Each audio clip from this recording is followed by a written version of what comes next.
In question number 6, it says on the grid, which of the following points is the same distance away from point P, which is 1, 4, as it is from point Q, which is 5, 2. It's really a relationship of the distance formula, and the distance formula is a relationship of the Pythagorean theorem. So I'm going to illustrate to you some ideas and concepts of the Pythagorean theorem first, and then I'm going to go find that point that's equidistant. So what is the distance from P to Q? Well, here's what we've done in the past to try to illustrate this. The distance from P to Q, if we make a right triangle, then we can use our Pythagorean theorem. The Pythagorean theorem says if I take this side squared plus that side squared, we'll get the hypotenuse squared. So c squared equals a squared plus b squared. Well, if they're vertical and horizontal segments, then we can count the distance pretty easily. This is 1, 2, 3, 4. So A has a length of 4, and B has a length of 1, 2, so 2 squared. And the length of C would be the square root of 16 plus 4, or the square root of 20 if we get rid of, kind of go a little bit faster, but let's back up a little bit. C squared would have to equal 16 plus 4, which means C squared is equal to 20, which means C is equal to the square root of 20. Now this is the idea that we're going to use.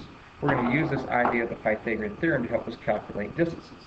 So I'm going to back this off, and I'm going to go look for the point that has to be the same distance away from P as it is to Q. So I'm going to be making right triangles from P to Q from our point that they give us. So the first one is 2, 2. So I identify where point 2, 2 is, and I can see that it is exactly 1, 2, 3 units away from Q. But if I wanted to figure out the units away it is from P, we'd have to go 1 to the left and then up 1, 2. That's up 1. Or left 1, up 2, so then we'd use our Pythagorean theorem to find the distance it is. So that's going to be 2 squared plus 1 squared, and that's going to equal our c squared, so that's a 4 plus 1, which is 5, and we take the square root of it.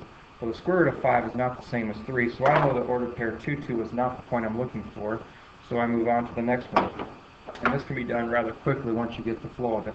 5, 5 is the ordered pair up here. Well, that's 1, 2, 3 units away, so again we're at 3.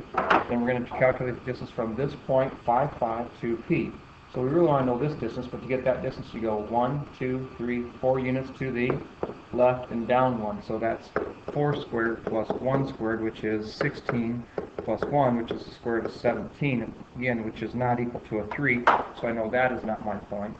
So as I work through this, it's kind of a process of elimination. Now I'm going to go to the ordered pair 2, 1. The ordered pair 2, 1. In order to get the distance from this point to Q, we would go 1, 2, 3 units right, up 1.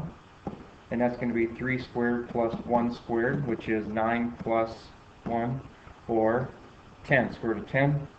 And then the other one, I would take the direction of the left one, up 1, 2, 3. Well, that's a 1 and a 3 as well. I'm going to get the same calculation. So this ordered pair 2, 1 is equidistant from the 2 points P and Q. So that's kind of a strategy or procedure that I'd recommend for doing that.